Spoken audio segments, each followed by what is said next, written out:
Me voy a presentar, ya está Marcelo Almirón también, que es el intendente del Parque Nacional Tierra del Fuego, que además es licenciado en Ciencias Biológicas con orientación en Ecología. ¿Dije bien? Sí, sí. Buenas tardes a todos, muchas gracias por la invitación. Bueno, un gusto que estés acá, Marcelo, muchas gracias. No sé si pueden hablar los dos del tema, pero antes me gustaría de que hablemos del parque, de un poco lo que teníamos planificado para conversar. Esta semana se dio a conocer lo de los lobos marinos que efectivamente tenían H5, algunos de los... El primer caso confirmado en Tierra del Fuego, Argentina, ¿no? O sea, ya había casos en Tierra del Fuego chilena. Claro. Y hubo otros casos en Argentina. De hecho, 2 días antes ya Senasa había declarado el país libre de influenza de nuevo. Volvió a aparecer otra Pero vez. los casos que se conocieron en Argentina antes, que yo tenga registro por lo menos, eran todos de aves, o había también de algún mamífero en Argentina, digo. Hasta ahora eran aves, me parece. Creo que eran, me acuerdo uno de Chubut, creo que tuvieron además que sacrificar... Sí, pero dieron negativos, creo que en Chubut. Hubo Hubo 2 casos, pero negativos. Mirá. Bueno, nada. No hay mucho para decir. Lo único que es súper importante es que se mantengan los canales de comunicación oficiales y nos mantengamos informados a través de los únicos que pueden dar información, que es Senasa. O sea, Senasa es el que centraliza las notificaciones que uno puede hacer de un caso sospechoso o lo que fuera. Toda la toma de muestras, el diagnóstico está centralizado en Senasa y la comunicación de cuál es la situación sanitaria de Argentina.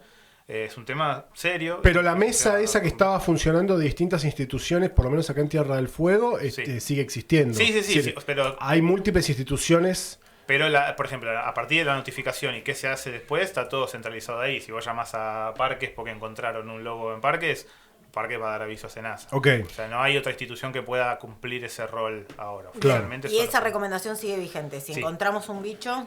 Hay que dar aviso, sí. Y en el caso de lo de Río Grande puntual, lo que recomendaba la gente de Senasa es no ir a la costa en principio, como tratar de mantenerse un poco alejados de esa zona, porque supongo yo que la teoría también es que alguno de estos lobos pudo haber ingerido algún ave que tenía el H5, de esa manera se pudo haber contagiado, tal vez. Digo, si... Es difícil, no se sabe. Pero el tema es que evitar el contacto siempre y que no hace falta que... Obviamente es raro pensar que las personas se van a acercar a los lobos, a mirar al lobo a 1 centímetro, que podrían contagiarse. Pero, por ejemplo, los perros que andan sueltos por la playa, sí, van a ir a oler al bicho particular. Entonces, no ir con mascotas. Y no porque evitar esos lugares. Es lo que hay que hacer para tener contacto a través del animal en ese caso. Es una buena recomendación. Claro. Y me imagino también que la hipótesis puede ser también que si hay lobos marinos con H5... Yo digo, a mí me suena grabador porque hay una marca de grabadores, marca Zoom, que tiene un grabador que se llama H5 de modelo, pero estamos hablando del aviar. También puede pasar que uno vaya a la costa y haya algún ave. O sea, si la tiene un lobo marino, la puede tener un ave también. No, la tiene las aves. Claro, porque originalmente viene de ahí, digamos, ¿no? Sí. Ok, perfecto. No, es que evidentemente los casos estarían circulando, fueron detectados y se sabe que tienen más chance de ser detectados si aparecen esos bichos tan grandes y todo. En esos contextos es más fácil la detección. Claro. Sí. Bueno, la visita de Marcelo aquí al estudio, ¿querés presentarla vos un poco? Me parece que vas a tener muchas más herramientas que yo para por lo menos plantear el concepto de por qué está Marcelo acá con nosotros. Marcelo hace poquito que es intendente acá del Parque Nacional Tierra del Fuego, pero me parece que es un perfil interesante porque nosotros tenemos como la idea del personal por antonomasia de los parques, que es el guardaparques, ¿no? Sí. Pero hay mucha diversidad de carreras y de cosas que se pueden hacer en parques. Y Marcelo en particular, bueno, si querés contarlo, pero todos los cargos y los trabajos que has tenido en parques en distintas partes del país y que permiten esta movilidad y por ahí una visión como más integral de cómo se maneja la institución y cómo gobierna y maneja las áreas que le pertenecen. Claro. ¿Hace cuánto estás, Marcelo? Yo del 94 en Parques Nacionales entré. Empecé como técnico en Misiones, en la delegación regional. Después estuve a cargo un tiempo del Parque Nacional Iguazú, también del Ciervo de los Pantanos, que está en provincia de Buenos Aires, y después ocupé cargos como director nacional de conservación, director de operaciones, regional, NEA, NOI Centro, como los parques de Norte y Centro. Y esta es mi primera experiencia patagónica. Yo del Río Colorado para arriba conozco todos los parques y del Río Colorado para abajo muy pocos, digamos. Y es otra experiencia totalmente diferente. ¿El trabajo es así? O sea, rotando en los diferentes parques siempre. No necesariamente. Lo que hablamos recién con Ulises es, parque tiene 2 escalafones, el escalafón 3 ahora con los brigadistas, pero son 3 escalafones diferentes. El escalafón para los cargos ejecutivos, intendentes, coordinadores, directores, es el escalafón CINEP. Le explicaba recién a Uli que cuando uno asume si es guardaparque, cuando asume como intendente, tiene que dejar de ser guardaparque, pedir licencia como guardaparque y asumir en otro escalafón, ¿no? Pasa también, digamos, en otros cargos que, por ejemplo, si uno está como como técnico, tiene algún cargo de planta, asume un cargo que se llama cargo de mayor jerarquía, ¿no? Puede ser un coordinador, puede ser un director. La rotación es relativa. Los guardaparques sí tienen una rotación, ¿no? Tiene una rotación que está fijada por el decreto que los regula ellos. O sea, tienen que rotar sí o sí.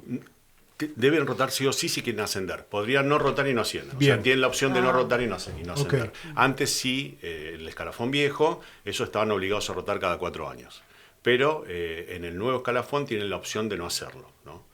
Pero también eso va el ascenso. El resto, los que estamos en el escalafón CINEP, que no es guardaparques, la rotación es también optativa y depende de determinadas condiciones, ¿no? Los cargos de intendente también, ¿no? Generalmente los intendentes van rotando, pero no es obligación. Digamos, o sea, yo, digamos, a fin de este año me podrían sacar y no podría pasar a otro parque. No necesariamente tengo que pasar a otro parque. Generalmente pasa eso por la experiencia, ¿no? Porque uno adquiere experiencia, pero no es obligatorio, ¿no? Eso no es obligatorio. ¿Y qué es ser intendente de un parque? Mirá, yo de la experiencia que tengo, que no es poca, tampoco es mucha, es como ser el intendente de un pueblito chiquito. Porque uno tiene personal, tiene equipamiento, tiene infraestructura, tiene la normativa de parques es particular también, parques es un organismo autárquico que dicta su propia norma. Entonces, el cumplimiento de todo eso, el manejo de la gente y el manejo de las acciones, es como son pueblitos chiquititos donde uno termina siendo intendente, ¿no? Y habiendo tenido la experiencia de otros parques nacionales, ¿cómo ve el nuestro? ¿Cuáles por ahí pueden ser sus fortalezas, sus debilidades? Yo las fortalezas que encontré en este parque es el personal que tiene, que la verdad que el personal está muy afianzado, tiene mucho compromiso con el trabajo. Eso no digo que otros parques no lo tengas. Voy a hablar de este parque para no herir susceptibilidades en otros, pero en este parque el personal está muy afianzado y tiene mucho compromiso de trabajo. Es un parque que tiene pocas complicaciones, en realidad, a diferencia de otros que son realmente muy complicados. Yo hablaba de Ciervo de los Pantanos, creo que es un parque que está en el conurbano, es uno de los más complicados que hay, porque no solamente se hacen problemas con cuestiones de conservación, conurbano bonaerense, droga, prostitución, gente muerta, o sea, al parque lo atraviesa todo eso, entonces las cuestiones de conservación hasta quedan al costado. En este parque no pasa eso. Hay otros parques que son complejos, como Pilcomayo, donde hay, por ejemplo, Avigeato, o en Iguazú, donde se murió un guardaparque por furtivos. Lanín y Guapi son parques enormes, con una complejidad mayúscula. Este parque no tiene eso. Yo creo que el gran inconveniente de este parque es el tema del uso público. Por el tema de, ustedes saben, en verano 2 cruceros complican la visita todo el día. Nosotros estamos tratando de ordenar eso. También hay cierta complejidad respecto de una vinculación más aceitada entre las agencias de turismo, los taxis, los remises. Bueno, todo eso requiere por ahí, digamos, se ajustó bastante, pero necesitamos ajustarlo más, creo yo. Pero la complejidad, básicamente, lo más complejo para mí tiene que ver con eso, ¿no? Y Marcelo, en general, según tu visión, que has tenido experiencia en otros parques que también tienen uso público muy, muy relevante, Iguazú por caso, más allá del tema conservación, que uno siempre piensa que los parques tienen esa función de conservación, pero el área de uso público quizás es un área relativamente pequeña dentro de la estructura del parque, pero que tiene mucho uso. ¿Qué funciones cumple los parques con la sociedad con respecto a ese uso? Mirá, los parques nacionales en general tienen la impronta de los parques nacionales de Estados Unidos. Y en un principio la conservación con grandes territorios, cuando había grandes territorios y los vecinos tenían grandes extensiones, los parques eran cerrados.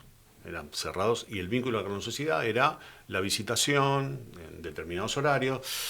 El concepto ese de conservación cambió a nivel mundial. La conservación no se puede hacer sin la gente ahora, es imposible. Antes los parques los cerramos y estaban conservados, pero ahora el vecino tiene mucha influencia. Ya sea una fábrica, ya sea un vecino común, el que tiene una chacra, o algún emprendimiento ganadero, forestal. Creo que ese concepto de conservación nos lleva a repensar cómo hacer la conservación, que vos lo que estabas planteando. Y en un momento, digamos, Parques dio un giro, digamos, más hacia lo social.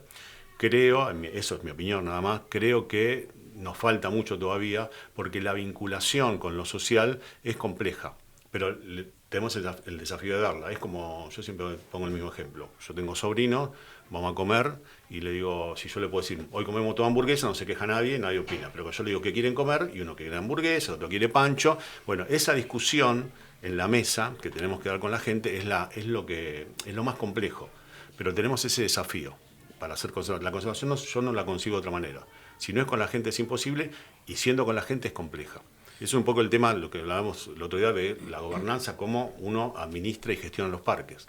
Ahora, en el marco de uso público, digamos que un poco lo que planteaban recién, hay diferencias grandes entre otros parques. La mayoría de los parques, hay unos que son muy abiertos, Iguazú, Huapi, Lanín, Huapi, pero hay otros esquemas más cerrados como Talampaya, Iguazú, donde, a diferencia de acá entran todos los vehículos. En los otros parques los vehículos quedan afuera y por un sistema de transporte se trasladan. Claro. Eso tiene sus pros y sus contras, pero digo, ordena un poco la visita. Nosotros claro. la visita acá está desordenada en el marco de que, digamos, todos tienen libre acceso y eso, digo, así. Sí, es una ruta y es vos una entrás. Ruta y entras, y en ese marco también a nosotros... Y entran vehículos de cualquier porte. De cualquier, sí. O sea, ¿Y se está analizando, por ejemplo, poner vehículos del Parque Nacional en este parque? Mira, todavía no llegamos a eso, porque yo te digo, si lo anuncio ahora va a traer, pero la idea es, esa construcción de que yo hablo con lo social, no la puedo hacer Parque solo, tiene que ser con el Infoetour, con las agencias de turismo, ese desafío de ordenamiento, que puede ser ese u otro, no es mi idea que el parque saque mañana una resolución, una disposición, esto se hace así. La idea es que tiene que ser una construcción colectiva, ¿no? Porque se afectan intereses sobre todo.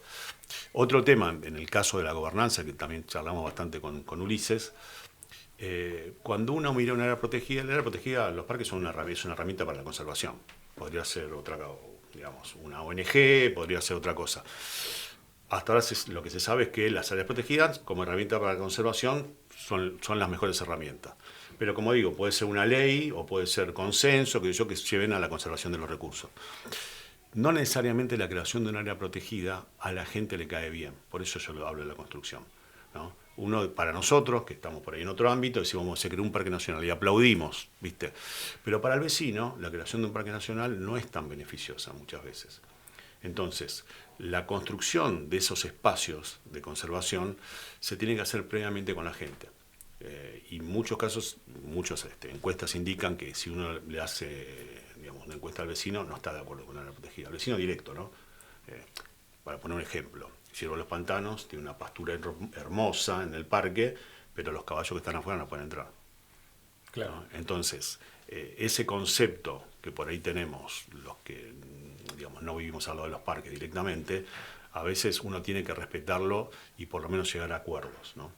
Parques probó en un momento la posibilidad de que los vecinos entren, sobre todo por el tema del fuego, a que los animales entren a pastar y todo eso, que son, le diría, cosas muy novedosas, ¿no? Pero a lo que voy es que la articulación con el vecino, por lo menos para mí y para un montón de gente de parques, es muy importante.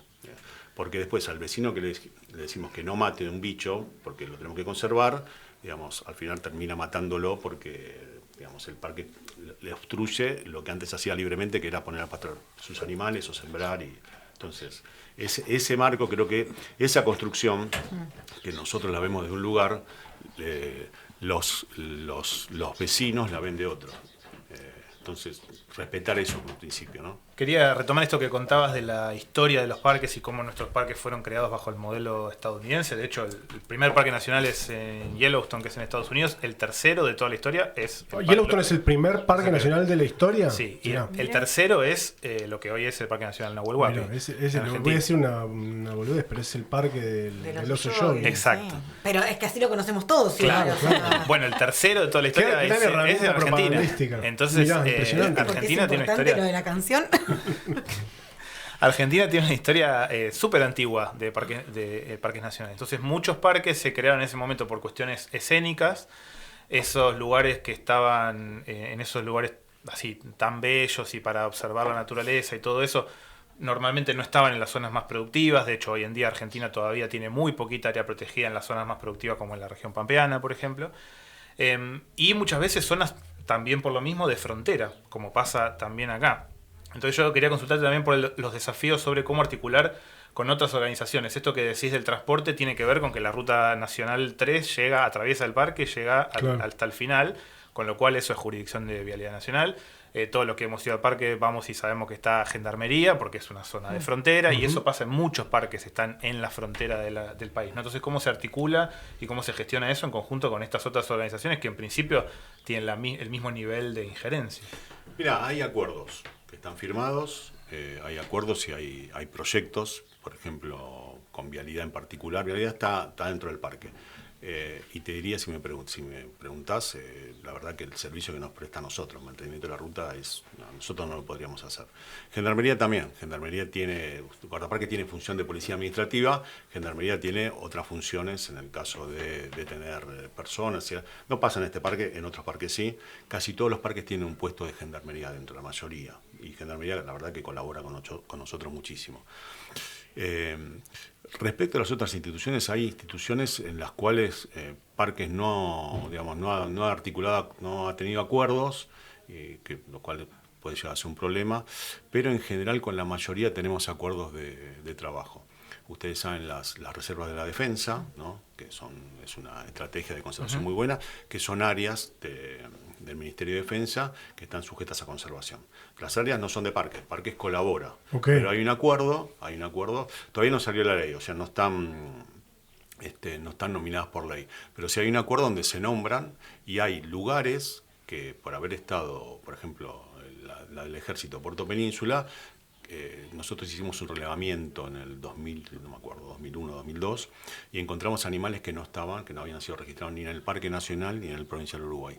De hecho, una especie nueva de yarará se descubrió ahí, que está presente en Brasil, pero no estaba presente en Argentina, y el primer registro es de esa zona. Bueno, esos lugares también, que son, por supuesto, al parque le cubre y le suple lo que no tiene el Parque Nacional. Pero digo, esos acuerdos sí han sido productivos. Sí han sido productivos en el tema de conservación. Y ustedes fíjense una cosa, ¿no? Por ahí lo que venimos hablando son temas que tienen que ver más a la gestión. Y cuando la misión de parque es la conservación, a veces, como yo le digo a los chicos, limpiemos menos la camioneta, salgamos más al campo, ¿no? Que eso es lo importante para nosotros. Y yo creo que en eso, por ahí, parques necesita una vuelta de rosca en cuanto a las líneas de base para saber qué es lo que estamos conservando, ¿no? Pero hacer nuevas, porque me imagino que tienen o no tienen. Hay algunos que tienen, otros que no, los parques nuevos no tienen, los parques nuevos generalmente tienen porque se arman en base a eso, hay otras que han quedado ya, digamos, no están actualizadas. Sí. Pero el tema de líneas de base es un tema importante que hay que empezar a hacerlo. No es fácil, ¿no? No es fácil porque en general los animales que se ven están muy relacionados a los lugares de uso público o a los de circulación. Entrar acá al corazón del parque es complicado. Hay que ir con lancha, digamos, no son las mejores condiciones climáticas. Claro.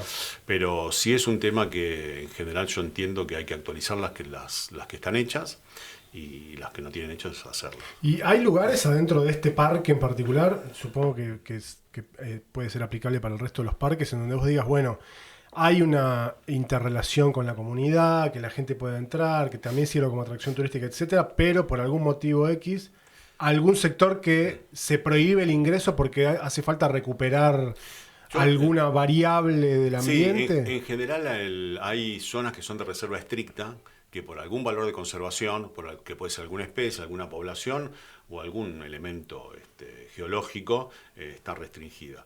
Lo que nunca se restringe es para la investigación. Okay. O sea, cualquier lugar, el más restringido, siempre está habilitado para la investigación. Y en algunos casos, no para que entren 500 investigadores, ¿no? Pero sí, hay una restricción para la investigación. Y para nosotros es importante eso, porque darle prioridad a la investigación es también para la decisión de manejos. El conocimiento es básico, ¿no?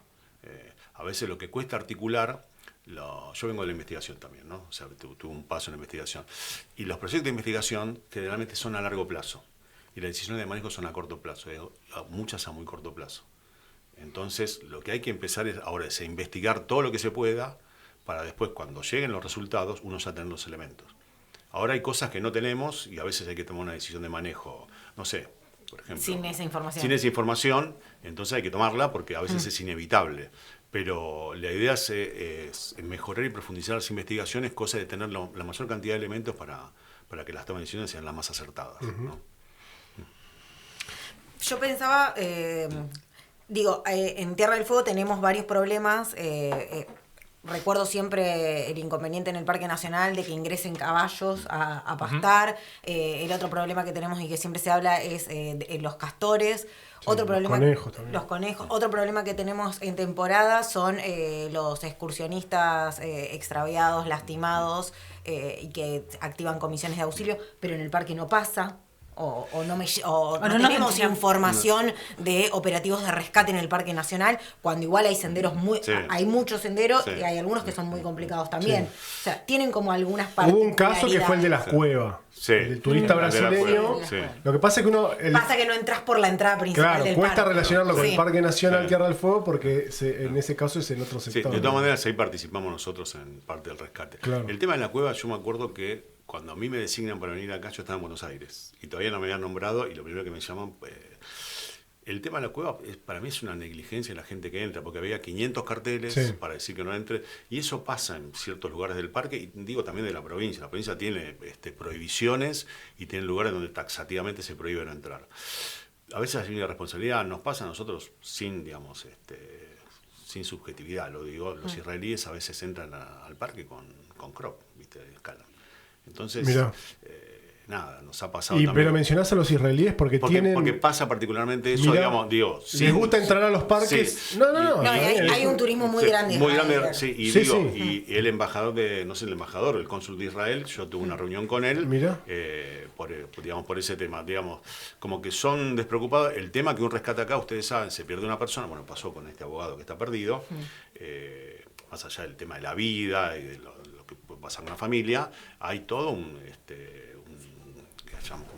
perjuicio económico, porque el helicóptero hay que pagarlo, hay horas hombre, hay un montón de cuestiones que involucran que un rescate no sea gratis, no es nunca, ¿no? No, claro. Gratis no es nunca. Entonces, frente a eso lo que hay que hacer es prevenir y educar, ¿no? Prevenir y educar. Respecto de los caballos, que para mí es un tema muy interesante, de los castores es más complejo, sobre todo porque demanda muchísimo desgaste y dinero. El tema de los caballos, yo creo que estuve ahora investigando y nosotros los tenemos que abordar, lo que yo decía, con la vinculación con la gente, básicamente. De hecho, mi idea no, por la ley de parque deberíamos matar a los caballos, no se va a matar ningún caballo. Claro, en algún momento sucedió o se puso en discusión. Sí, pero lo que pasa, hay una normativa de parques que obliga a que si no puedes sacar los animales tenés que matarlos. No va a pasar, por lo menos en mi gestión no va a pasar eso. Nosotros no vamos a matar ningún caballo. Lo que sí también es cierto, que si nosotros sacamos los caballos y no acordamos con la gente a los 2 días, están todos de vuelta adentro. Entonces tiene que haber un acuerdo. Esa es lo que yo, cuando hablo de construcción, con el vecino tiene que ver con eso. Con los gauchos, con los que saben, también va a ser con gendarmería, con la gente de parque, pero esa construcción es lo que por lo menos va a minimizar que los caballos vuelvan a entrar en ¿cómo se llama?, en el parque. Porque si no, en 2 días si sacamos 20 vamos a tener 40 caballos. Claro. ¿No? Me parece que toda esta educación de la que habla empieza por los niños de nuestra ciudad. ¿Tienen algún convenio con el ministerio o con algo para que los chicos conozcan el Parque Nacional? Porque así como otros atractivos que tenemos en la provincia, por ahí cuesta que le llegue a los niños de nuestra ciudad. Nosotros lo que hacemos es trabajar con las escuelas. Entiendo que no tenemos un convenio específico, por ahí no lo sé todavía, pero no me suena, pero sí trabajamos con los colegios. De hecho, la semana que viene tengo una reunión para ordenar el trabajo por lo menos para el resto del año, y queremos llegar a todos. La idea nuestra es no solamente el parque, nosotros tenemos que vincularnos con la provincia, ser una pieza más del reloj de la conservación en la provincia, y para nosotros es importante eso. De hecho, tanto con el Infotur y con la gente del Ministerio de la provincia, bueno, con Eugenio, con la ministra, la idea es articular que el parque sea un engranaje de las más áreas protegidas. Y ahí ampliar el tema educativo, el tema de lo que se dice, que el parque no sea solamente la estrella, claro. Y para nosotros es importante que ocurra de esa manera, ¿no? Que el derrame, tanto de la educación como de la parte de la visitación, sea también para la provincia y para el municipio. ¿Dices?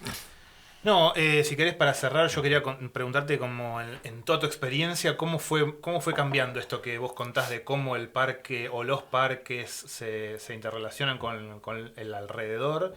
Y en particular con el tema de intervención dentro de los parques, ¿no? Hay parques en los que el paisaje, por ejemplo en el Palmar, el paisaje se mantiene, las palmeras así tan lindas que conocemos, exclusivamente con manejo de parque, haciendo quemas controladas, controlando especies exóticas invasoras, y hay otros parques en los que esa intervención es mucho menor. Entonces, ¿cómo ha ido cambiando eso? ¿O vos ves que haya ido cambiando como una cuestión general de parques, o depende más o menos de cada lugar? No, yo creo que los gestores de parques, creo que los que tuvimos oportunidad de gestionar y muchos anteriores del resto de los parques, te das cuenta que sí o sí el manejo del parque involucraba no comprar alambre para acercarlo, sino establecer vinculaciones.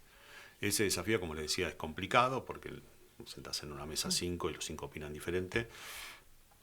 Y también es cierto que los factores externos, ¿no?, que antes eran grandes extensiones que estaban despobladas, deshabitadas, con mucha cantidad de ambiente natural, ahora eso no existe más.